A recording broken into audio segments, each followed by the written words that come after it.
New টাউনের রাতের শহরে মাটি বোঝাই ডাম্পারের দাপাদাপি। নিউ টাউনের ইকোপার্ক থানা এলাকার ঘূর্ণিযাত্রাগাছি এলাকায় একটি বেসরকারি নির্মাণকারী সংস্থার বিরুদ্ধে জলাজমি ভরাটের অভিযোগ। পুলিশ প্রশাসনকে বারবার জানিয়েও করছে না লাভ।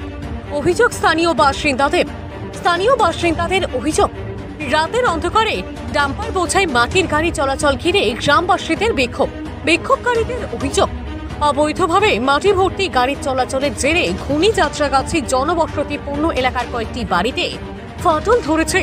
পাশাপাশি রাস্তার পাশে অবস্থিত যাত্রাগাছি পশ্চিমপাড়ার জামে মসজিদের কংক্রিটে ফাটল ধরেছে। ডাম্পার ভর্তি মাটি নিয়ে এলাকার একটি নির্মাণ কর্মের জন্য জলাজমি ভরাট হচ্ছে বলে স্থানীয়দের অভিযোগ। এটা আমাদের যাত্রাগাছি পশ্চিমপাড়া ঘূর্ণি একটা প্রজেক্ট হচ্ছে। দীর্ঘদিন ধরে এই যে যারা মাটি ফেলছে, বোঝাই করছে, 10টা 12টা করে এই রাস্তার মধ্যে গাড়ি ঢোকাচ্ছে। পাশে আসে কারুর ঘুম হচ্ছে না, সব বাড়ি কাঁপছে। আমাদের এই মসজিদটা ফেটে গেছে, আপনারা দেখতে পাচ্ছেন। ওদের বলার সত্ত্বেও ওরা মানছে না। আমার তো মাথায় কাজ করে না, প্রশাসন কি করে পারমিশন দেয়?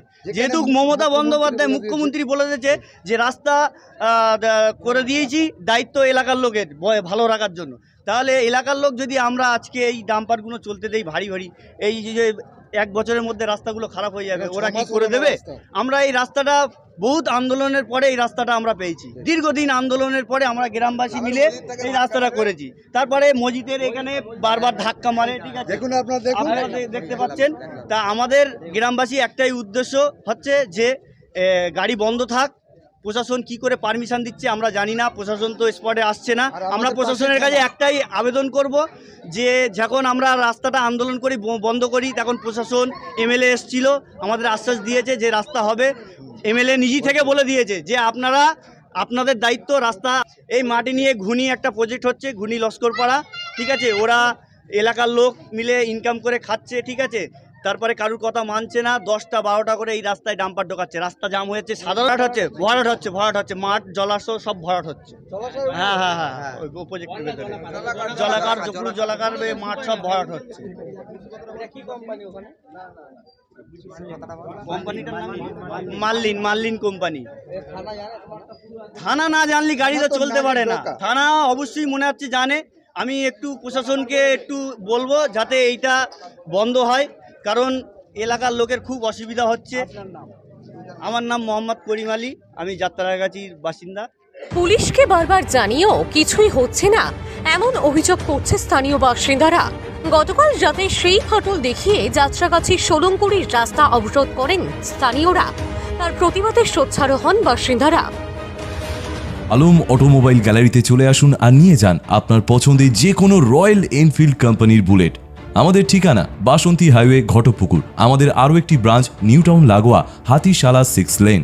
মাত্র 9,999 টাকা ডাউন পেমেন্ট দিয়ে নিতে পারবেন আপনার পছন্দের বুলেট মোটরসাইকেল। আমাদের এই ঘূর্ণি যাত্রাগাছি পশ্চিমপাড়া জামে মসজিদের ফাটল দেখা দিয়েছে 2-3 দিন আগে ভোরের বেলা।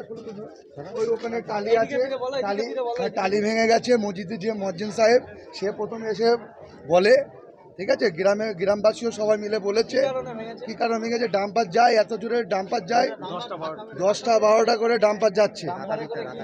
ডাম্পার মাটি যাচ্ছে, আমাদের ঘূর্ণিতে একটা প্রজেক্ট হচ্ছে, সেখানে মাটি যাচ্ছে। আমরা বলার সত্ত্বেও পুলিশ প্রশাসনকে আমরা জানিয়েছি এই বিষয়টা। এর আগেও আমাদের বিক্ষোভ হয়েছে।